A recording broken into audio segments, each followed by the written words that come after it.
Bank robbers want a bike they can depend on. One that starts quickly, has a quiet, powerful four-stroke engine, handles beautifully, and goes on just a little gas. That's why many people who want bikes they can depend on choose Honda. And, fortunately, so do many police departments. Hey, no wonder it took us so long.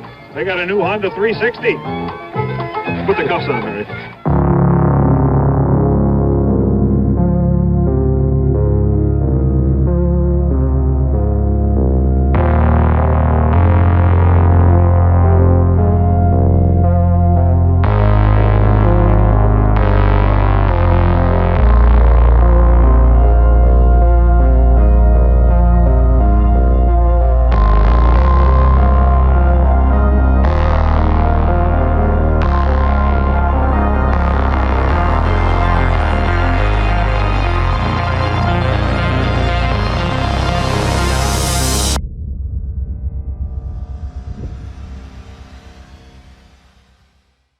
Well, Casey. Yeah. Here she is. With newly put on tank, purely for just so you can see what it's kind of like. Yeah. This is the Honda CB360T. You know it's a T because Don't knock it over. let me step on that. It's got a disc brake. Oh, that's here nice. in the front. Single disc brake. That was exclusive. Would it normally be a drum brake? Yeah, that'd normally be a drum brake. Has it got oil on it? Yeah. Dope. So, come back over, brother. This thing is, yeah, so the initial model, this only was made for 3 years, 1994, 1995, or 1975, 1976, and 1974. So those are the 3 years they made it. The first model was just the Honda CB360. It did feature front and back drum brakes. This version includes an electric start and a front disc brake. And those are the major differences. This bike was actually owned by my grandfather. That didn't come out, I thought it would. Initially owned by my grandfather. I think he might have bought it back in the 80s. At least that's the last time this thing was tagged, was 1980. So it's been a minute since it's been on the road. It and another bike have been sitting in my father's garage up at where they work. And so maybe 5 or 6 years ago, I thought to myself, well, I want a motorcycle, but I'm broke. I ain't got no money and I ain't got no job. That was before this bike existed. Yeah, that's before this existed. And something else existed before that, and that'll be for another time. Another time.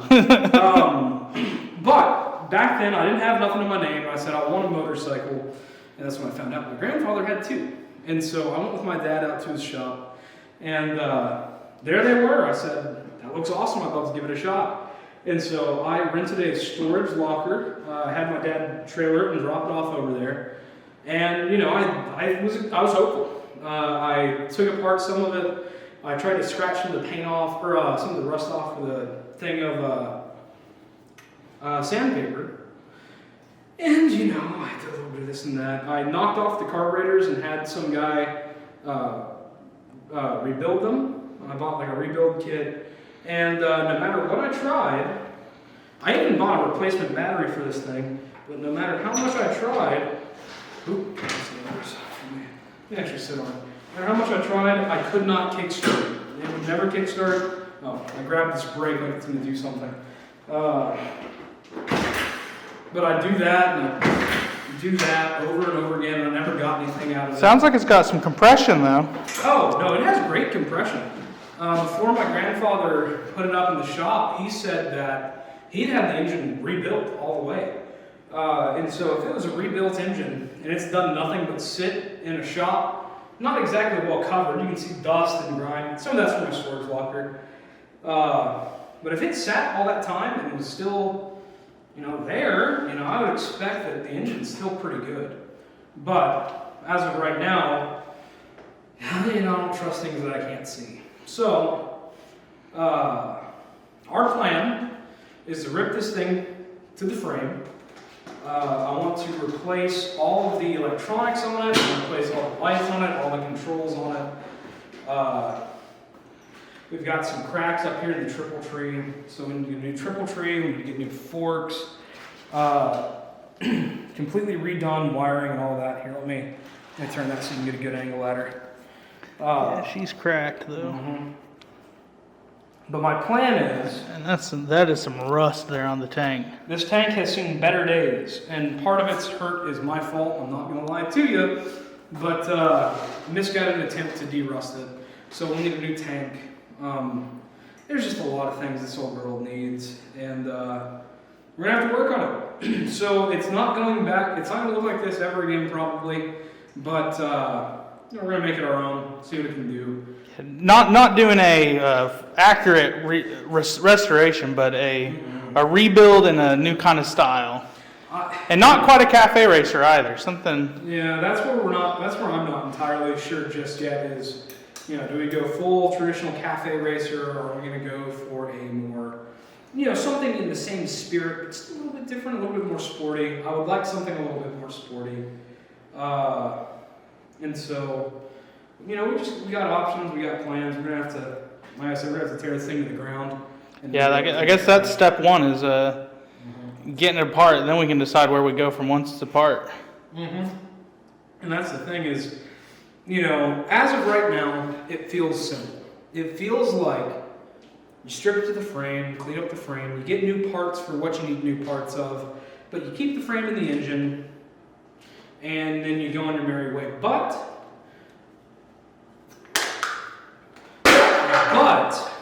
we could get further in and find out that there's more going on than what meets the eye. So we get to tear it apart, document it, see if we can find something fun, and hopefully get this thing running in a timely manner, because the old girl needs to see the streets. Well, you know, it's January right now. Bike season's going to be here in 4 or so months, and oh yeah. But yeah, this old girl needs some work. But there are parts of its bones that I really love. You see a lot of times on cafe racers where they want to rip the seat off and put a new seat on there. But I like this. I like the original hinge that you have here. I like the seat that's on here. I like this rack that's on the back here. I want to keep this. But there's some parts of it that'll need to go. That, you know, whether I want them to or not. I know that general wisdom is not to try and replace. don't take the light out. General wisdom is not to try to replace the triple tree and the forks if you can help it. We can't help it. And just looking at this bolt right here, I don't even know if that sucker's going to come off. We're going to put a lot of WD-40 on it and hope for the best. That's about all you can do, really. All right, well. But this is the bike. I did want to cut you off.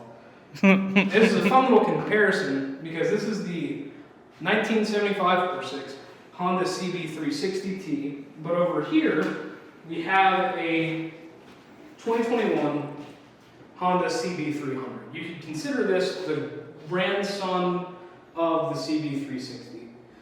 They didn't really offer CB300 back in the 70s. Your options would have been somewhere in the 200s, and then it would jump up to 350, and they had the 360, and they had a 450, and so on and so forth. So there really was no CB300, but this is the closest thing you can kind of get to the grandson of the 360. The 300 and the 360 are intertwined, and if you look at it, I mean, there's a lot of similarities in the design philosophy. Obviously things have changed, but you see a lot of this as just the same thing over again with fuel injection, which, you know, but. Well, hopefully the last episode of this little series is these two bikes driving right beside each other. Hopefully. Grandfather and grandson.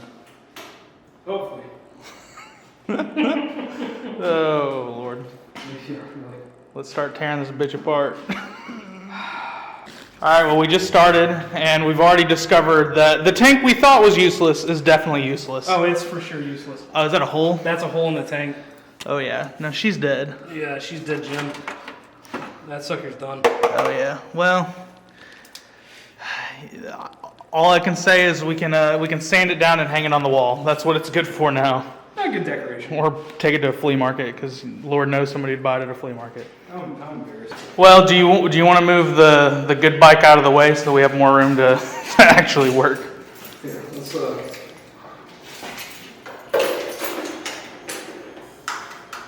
Whoa. just 'cause I like it.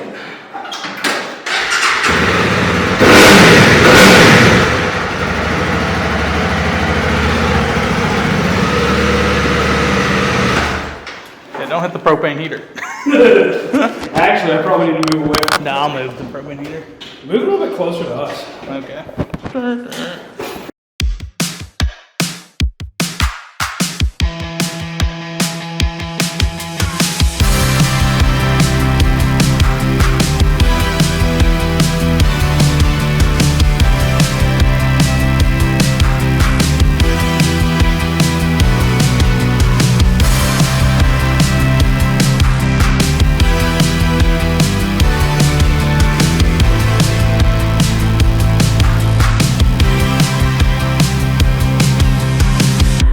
Sometimes when I dream, at times when I just close my eyes, I see the place we used to live.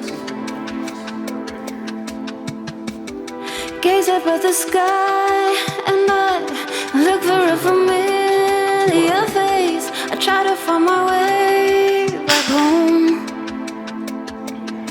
Could have sworn it was real, but with time started doubting myself. I play it on repeat, I would do anything just to turn back time. Memories are faded in the sun. I got Richard's Honda 6600 South University. Little rough. There you go. Yeah, classic. I also bought that motorcycle from Richard's Honda. Up there. What is cool? What is that Richard's Honda sticker? There she is. Got the handlebars all the way off. Probably didn't do it the right way, but we got them off. Wiring harness from all the instrument cluster and the front lights pulled through. Come back here. So They attach to the rest of the wiring harnesses. So here's some of it that goes right here and dies. Here's some of it that goes into the back. yeah, to the tail lights. Taking off both of the rear turn signals. We've only got the rear tail light left. Yep. And I was talking to Matt, I was trying to figure out whether or not I wanted to, a couple options, really, you know. So I can either maintain the system with the tail light, the brake light, and you can put two of them right here. Now some people like that style where it sticks out like a stalk, it just sits out way out there. They can do that. They can do flush ones. And just make them bright enough to where they will still be seen from behind me. Or the final option is to do a tail light with an integrated turn signal system. Full system.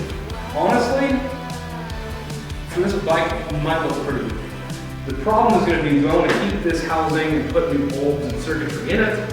Or do I want to just pull this out and find a new mount? You can see it's got this horn right here, which is attached to the basket.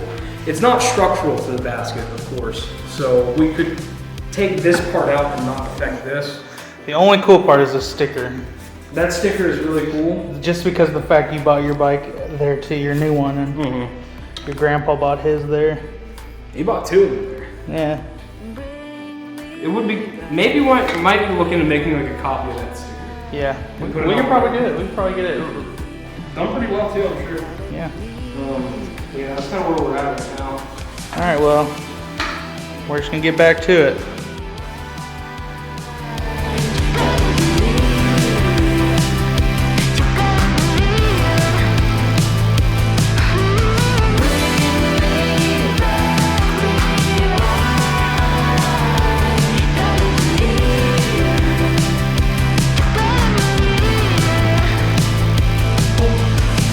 All right, the battery's almost dead. We've been working on it for a couple hours. Where are we at? So, currently, we have the entire wiring harness out. We still have a few plugs here and there, We've got plugs like to the switch down here for the brakes. We've got something down here. I don't know what this is yet. Yeah, we're gonna need to do some little research on that. We're gonna have to figure out what. I'm the sure hell it it's is. super obvious, and we just don't. You know, there's a kill switch down here for the kickstand, but you know the entire back is off. You know, we don't have any handlebars anymore. We don't have the front headlights. Really, we're at the point now where we're ready to start the actual process of disassembling the exhaust system, the fuel system, and then Pulling the engine out. Pulling the engine, and then we're in the acquisition phase where we got to go buy parts. Yeah. And that's going to be the fun part. And then the other thing I need to get is a frame stand so I can lift this puppy up and take the wheels off. And Yeah. of course, So we're gonna rebuild the brakes and then do the we new ain't wheels. keeping these brakes. I might be looking for a more modern alternative, to say the least. So, But she's getting there. we're moving. Plans that we're thinking. As of right now, on the completed bike, no front mud flap, no rear mud flap is what we're thinking currently. So we really need to figure out from here how we want to handle rear indication. How do we want our brake lights? How do we want our turn signals to look? There are a couple of different options we can do. We're still kind of going through that. It's part of the design process. But the easy part's done, which is pulling all the crap off. And, well, I say that. Well, we've pulled about half the crap off. We pulled a lot of crap off. If you want to take a look, this is all the crap we pulled off. Yeah. And we tried to do a good job in keeping bolts where they go, even though most of this probably will never see the light of this bike again. But you know, Here we go. there's hell. This ratty ass wiring cable, wiring loom, whatever you want to call it. This sucker gone. We're designing something from the scratch. Yeah. From the ground up. New lighting system, so that headlight and those blinkers are gone. New ignition system. You can see it over here. Ignitions. If you look over here, we pulled out the point system, or we pulled out part of it. We need to pull out the rest of it at some point. I believe down here is going to be our, I believe that's our alternator. I do want to swap that out for possibly a more efficient alternator. So that hasn't been opened yet. That's part of the engine mojo jojo that I really don't want to touch too bad. Yeah, our hope is that maybe this engine's got enough life left in it that we don't have to do a complete rebuild. However, that might be in the cards, but we're gonna attempt to not do a full rebuild first. Yeah. The other part is too, is a consideration I'm making over whether or not to continue using these carburetors or to switch them out for some Mikuni racing carburetors. It'll be a little bit more sporty, and a lot of people online do have good things to say about those carbs. And these ones have rusted up a little bit, and I'm sure the insides are a little caked up too, but When I got them rebuilt a number of years ago, the guy said the insides were looking fine. It was mainly, the exterior looks a little crappy. And that, again, some of that's due to sitting in my storage locker. yeah, well maybe we roll with these ones for a bit and then consider switching after We just got everything else is done. a little bit of planning to do, but I think we got the teardown stage a good bit done. Yeah. A lot better done than we had previously. Yep. So I guess that's the end of part one. The next time, this engine's gonna be out of the bike. Hopefully, maybe. Tires are maybe off of it. Maybe.